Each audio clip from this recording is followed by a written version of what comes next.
Welcome to another episode of Homemade. And today, can you guess what we are making? If you guessed candied yams, yes, we are going to make some old fashioned candied yams.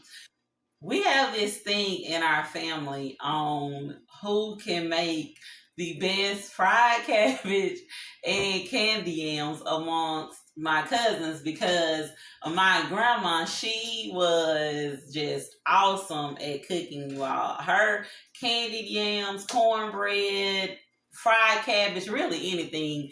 But those things, OMG, when I tell you they were some kind of good, they were awesome. And because I love the candy yam so much, I actually, just tried to learn as much as I could from my grandma when it came to making these. So I can say mine are pretty close. They are pretty close to hers. In this bowl, I've already washed and dried my 5 sweet potatoes, and I'm only going to be using 5 sweet potatoes. Mine are, pretty healthy size. So the first thing we're going to do is we're going to just go ahead, peel our potatoes, and cut them up. And in this bowl, if you can notice, I have a bowl of cold water. It's just regular cold water out of the tap. And the reason that this is important is because while you're peeling your sweet potatoes and as you're chopping them up, you don't want them to turn brown. If you place them in the water, then it keeps them from turning brown. Also, sometimes if I'm doing like a really big batch for my entire family, like we're having a potluck or something like that, so what I do is I do them the day before, and again, I just place them into I have a really large basin that I just run cold water in and I chop them up and leave them there. And they are perfectly fine overnight as long as they are submerged in the water, you all. They do not turn brown. So if you did not know that trick, again, cold water keeps your potatoes from turning brown. That's a white potato also. Any type of potato, if you put it in cold water, it will keep. So I'm going to go ahead, like I said, and when I peel my potatoes, I don't like using a potato peeler. I just use just a regular knife, and you don't want to cut so deep into the potato that you remove the meat of the potato. You just want to remove that outer layer. I peeled all my potatoes and I placed them into the water. Now, one thing I do want you to notice is I've actually cleaned this bowl that I originally had the unpeeled potatoes in, and I put some cold water because, again, the same premise applies. I want to make sure that the potatoes stay in the water until I'm ready to cook them. So I'm just going to take one of the potatoes. Now, I will tell you this. I'm old school. If you want to use a chopping board to chop your potatoes, feel free. I don't. I just chop them in my hands. And it just depends on what kind of mood I'm in, on what shape my potatoes are chopped. I typically like to chop them the way that my grandmother chopped them. And the way that she just did long pieces, and it was no particular shape or anything like that. She would typically just cut the potato in half or into 3 parts depending on how big it was, and she would just go at it. So I'm gonna finish chopping these up into pieces and come back and I will show you how to cook these potatoes. Now, I do want you to be mindful that even though I washed the potatoes before I started to peel them, I am going to wash them again before I place them into my pot to cook. So we are at the stove and we are ready to start cooking our yams. We don't need to put any extra water into our candy yams because they are going to create their own juice. So that's really important. With this recipe, do not add any water. You're going to just take your yams, and I just had them sitting in some water. drain them, and I am going to put them directly into my pot. And I do have my pot cooking on medium.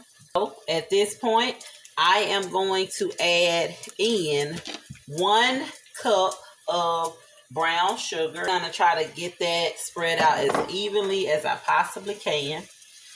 To that, I am going to add my cinnamon.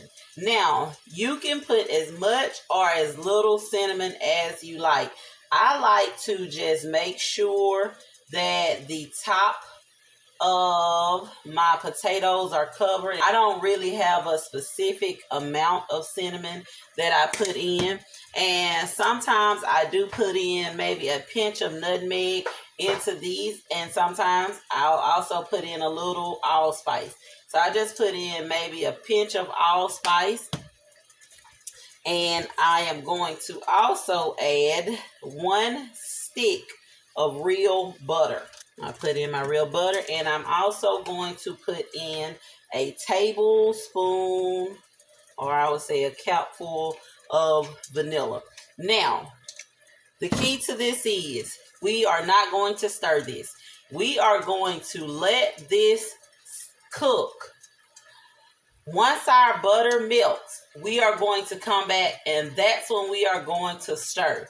Again, once our butter melts, that's when we are going to stir. So we're just going to put our lid on. Make sure that your eye on your stove is on medium heat, because you do not want your burn to be too high to where the yams on the bottom stick. So we have our heat on medium. We're going to let these cook. There's no set time. It is just until the butter melts, because we will only stir these 1 time during the cooking process. So as you can see, our butter has just about melted in our yams. We are going to go ahead and give these a stir. If you stir your yams too late in the process and they've already cooked a lot, then you'll risk tearing them. And when I say tearing them, what'll happen is you'll just end up basically with a pot of mush. Let these cook on medium heat for about 20 minutes. We're going to come back, look at them. We're not going to stir them. Now you can take a fork and pierce one of them and see if it's soft enough, and that will work, but you don't want to stir them. So I'm going to take my fork, pick up one, and you see how easily it just cut through? That means that they are done. We are going to let these sit. We're going to remove them from the heat because I don't want them to continue to cook, because the syrup will thicken up and start to burn. But we're going to remove these from the heat, put the lid back on, and let them cool for about 5 minutes. I'm going to get a few and show you how awesome these yams are. Our yams have cooled. They are ready to be tested. And you all, they smell and look so good. I'm about to test one of these.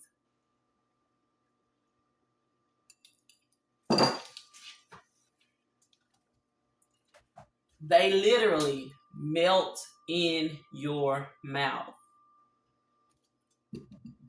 This is such an easy recipe, you all. If you're looking for anything to try for the holidays, this is it. It's simple.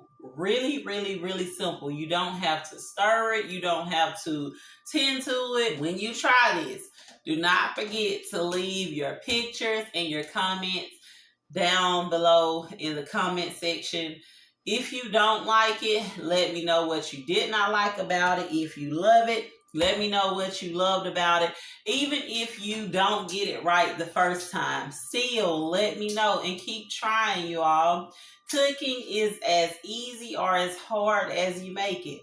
But I promise you, if you do keep it simple, just be yourself, I promise you, life in itself can be so much easier. Thank you for joining me for another episode of Homemade. And until next time, continue to be great.